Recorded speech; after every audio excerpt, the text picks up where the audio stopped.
Hello everyone, welcome to knowledge you.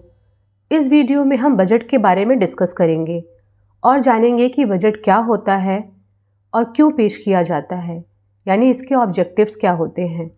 और साथ ही budget की हिस्ट्री समझेंगे और डिस्कस करेंगे कि बजट को लेकर हमारे कॉन्स्टिट्यूशन में क्या प्रोविज़न है, क्या प्रावधान है। बजट के कंपोनेंट्स यानी घटक के बारे में बात करेंगे और बजट के टाइप्स, बजट कितने प्रकार का होता है, उस पर चर्चा करेंगे। तो इस वीडियो में आप अंत तक बने रहें। आगे बढ़ने से पहले अगर आप चैनल पर नए हैं तो चैनल को सब्सक्राइब ज़रूर करें। वीडियो अगर अच्छी लगे तो लाइक करें और अपने फ्रेंड्स को शेयर करें। तो चलिए वीडियो शुरू करते हैं। तो सबसे पहले समझते हैं कि बजट होता क्या है। बजट बेसिकली सरकार की आय और व्यय का लेखा जोखा होता है जो एक निश्चित अवधि के लिए किया जाता है। मतलब ये कि बजट में ये बताया जाता है कि सरकार के पास रुपया कहाँ से आया और कहाँ गया।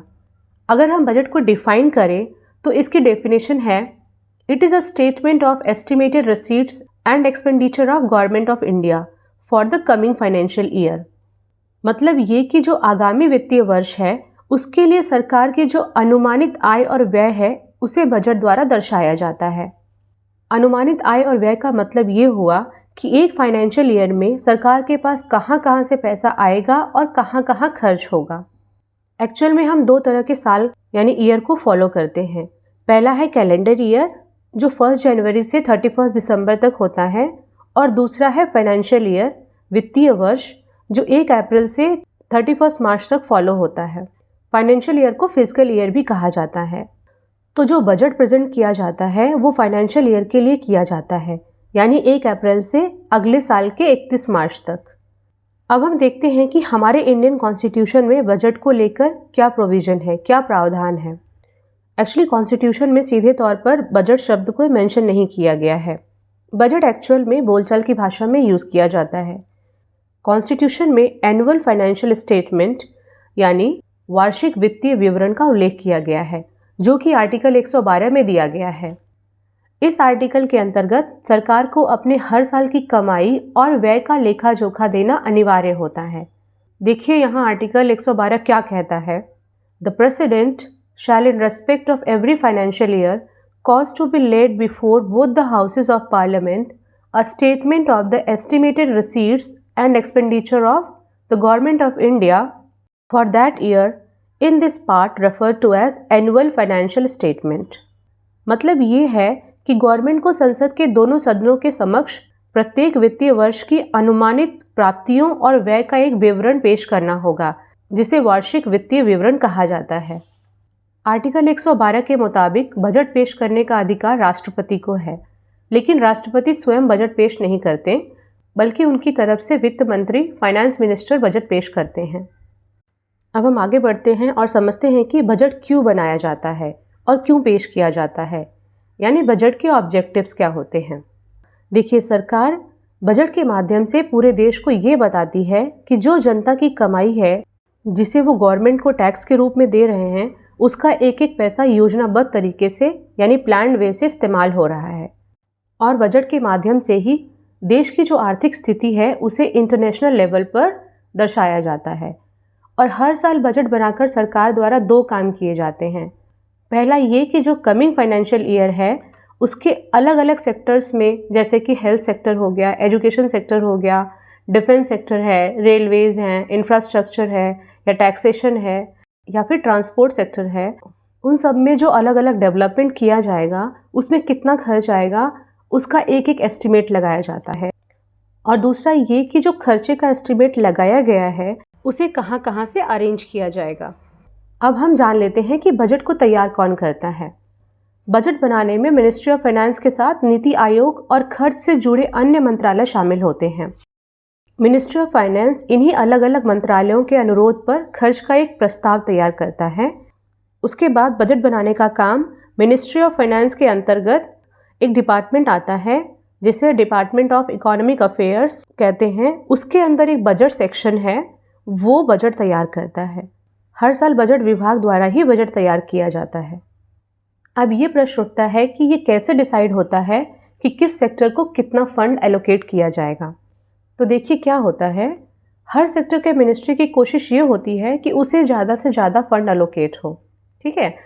उसके लिए अक्टूबर नवंबर के मंथ में फाइनेंस मिनिस्टर अलग अलग डिपार्टमेंट के मिनिस्टर के साथ बैठक करती है और एक ब्लूप्रिंट तैयार करती है, और ये डिसाइड किया जाता है कि बजट में किस मिनिस्ट्री को कितना फंड एलोकेट किया जाएगा। और बजट बनाने की शुरुआत जो होती है वो अगस्त सितंबर के मंथ में की जाती है। सबसे पहले एक बजट सर्कुलर जारी किया जाता है, और इस सर्कुलर में भारत सरकार और उसके सभी मिनिस्ट्रीज से रिलेटेड कंटेंट और स्टेटमेंट का पूरा विवरण मांगा जाता है, और उस विवरण के आधार पर बजट की एक रूपरेखा तैयार की जाती है। उसके बाद लास्ट सितंबर तक अगले फाइनेंशियल ईयर के लिए एक एस्टिमेट तैयार किया जाता है। उसके बाद फाइनेंस मिनिस्टर द्वारा 1 फरवरी को लोकसभा में बजट पेश किया जाता है। अब हम बजट की हिस्ट्री के बारे में थोड़ा डिस्कस कर लेते हैं, उसके बाद हम आगे बढ़ेंगे। भारत की आज़ादी के बाद पहला बजट 26 नवंबर 1947 को पेश किया गया था, और उसे आर.के. शनमुखन चेट्टी द्वारा प्रेजेंट किया गया था। आर.के. शनमुखन चेट्टी जो हैं वो इंडिपेंडेंट इंडिया के सबसे पहले फाइनेंस मिनिस्टर थे, और पहला रेल बजट 20 नवंबर 1947 को पेश किया गया था, यानी यूनियन बजट से 6 दिन पहले। और फिर भारत में गणतंत्र की स्थापना के बाद पहला बजट 28 फरवरी 1950 को प्रेजेंट किया गया था, और तब से 2016 तक 28 फरवरी को ही बजट पेश किया जाता था। 2017 में पहली बार 1 फरवरी को बजट पेश किया गया था, और तब से 1 फरवरी को बजट पेश किया जाने लगा। और 2017 में ही रेलवे बजट को यूनियन बजट में मर्ज कर दिया गया, जो 92 ईयर से अलग से पेश होता था। और ये बदलाव फाइनेंस मिनिस्टर अरुण जेटली द्वारा 2017 में किया गया था। और जब ब्रिटिश गवर्नमेंट का रूल था तब भारत का पहला बजट 7 अप्रैल 1860 में पेश किया गया था, और उस बजट को ब्रिटिश गवर्नमेंट के फाइनेंस मिनिस्टर जेम्स विल्सन द्वारा प्रेजेंट किया गया था। अब हम बजट के कंपोनेंट्स यानी घटक के बारे में डिस्कस कर लेते हैं। देखिए, बजट के 2 कंपोनेंट्स होते हैं। एक होता है बजट रिसीट यानी बजट प्राप्ति, ये दर्शाता है कि बजट के लिए धन का आगमन कहाँ कहाँ से हो रहा है। और दूसरा है बजट एक्सपेंडिचर यानी बजट व्यय, ये दर्शाता है कि सरकार धन को कहाँ कहाँ खर्च करेगी। अब बजट रिसीट के 2 पार्ट होते हैं। एक होता है रेवेन्यू रिसीट यानी राजस्व प्राप्तियाँ, और दूसरा होता है कैपिटल रिसीट यानी पूंजीगत प्राप्तियाँ। तो सबसे पहले हम रेवेन्यू रिसीट यानी राजस्व प्राप्तियाँ के बारे में बात करते हैं। ये वो रिसीट्स होती हैं जिससे न तो गवर्नमेंट पर कोई लायबिलिटी आती है यानी देनदारी आती है, और ना ही इससे सरकारी संपत्ति में कोई कमी आती है। ये 2 प्रकार के होते हैं, टैक्स रिसीट और नॉन टैक्स रिसीट्स। तो टैक्स रिसीट्स में आपके income tax, corporate tax, excise duty, GST, इन सब के माध्यम से जो फंड इकट्ठा होता है उसे टैक्स रिसीट्स कहते हैं। और नॉन टैक्स रिसीट्स फाइन के थ्रू आते हैं या फिर ग्रांट्स और डोनेशंस हो गए उनके थ्रू आते हैं। तो इन दोनों टैक्स और नॉन टैक्स रिसीट के थ्रू जो पैसा आता है उसे रेवेन्यू रिसीट कहते हैं। और दूसरा है कैपिटल रिसीट। इससे धन तो आता है लेकिन ये गवर्नमेंट पर या तो लायबिलिटी क्रिएट करती है, देनदारी क्रिएट करती है, या फिर गवर्नमेंट एसेट में रिडक्शन करती है यानी कमी लाती है। इसमें जो पैसा आता है वो इंटरेस्ट पेमेंट के थ्रू आता है, या फिर अगर गवर्नमेंट लोन की रिकवरी कर रही है तो उसके माध्यम से आता है, या फिर ज़रूरत पड़ने पर गवर्नमेंट डिसइन्वेस्टमेंट करती है यानी विनिवेश करती है, उसके थ्रू पैसा आता है। तो कैपिटल रिसीट में इन सब के थ्रू पैसा आता है। तो अभी हमने बजट रिसीट के बारे में डिस्कस किया, अब हम बजट एक्सपेंडिचर के बारे में देख लेते हैं। बजट एक्सपेंडिचर ये होता है कि गवर्नमेंट कहाँ कहाँ व्यय कर रही है यानी खर्चा कर रही है। ये भी 2 प्रकार के होते हैं। पहला है रेवेन्यू एक्सपेंडिचर, जिसे राजस्व व्यय कहते हैं। ये वो खर्चे होते हैं जो ना तो सरकार की संपत्ति बनाते हैं और ना ही सरकार की लायबिलिटी को कम करते हैं। जैसे सैलरी हो गई जो सरकार को देना ही देना है, पेंशन हो गया, और अगर कोई इमरजेंसी या कैलामिटीज़ आ गई तो गवर्नमेंट को खर्च करना पड़ता है। और दूसरा है कैपिटल एक्सपेंडिचर यानी पूंजीगत व्यय।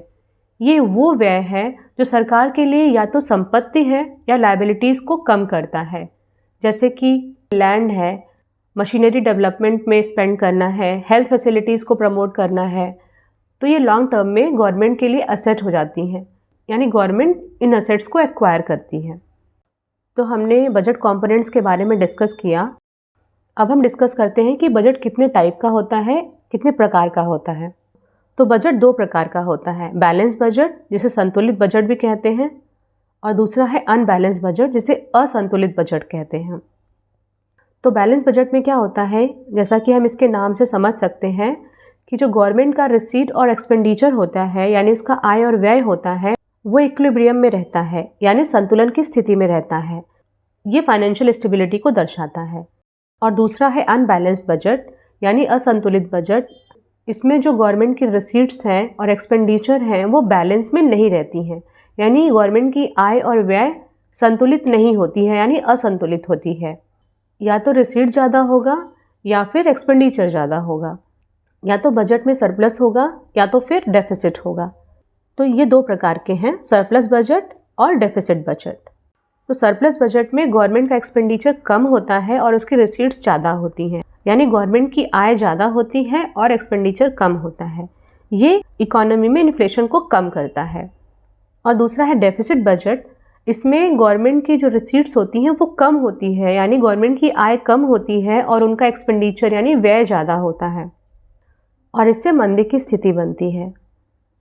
तो इस वीडियो में हमने बजट के बारे में डिटेल में डिस्कस किया। अगर इस टॉपिक से रिलेटेड आपको कोई भी डाउट है तो कमेंट ज़रूर करें। वीडियो अगर अच्छी लगी तो लाइक करें और अपने दोस्तों में शेयर ज़रूर करें। और अगर आप चैनल पर नए हैं तो सब्सक्राइब ज़रूर करके जाएं। Thank you for watching. जय हिंद, जय भारत।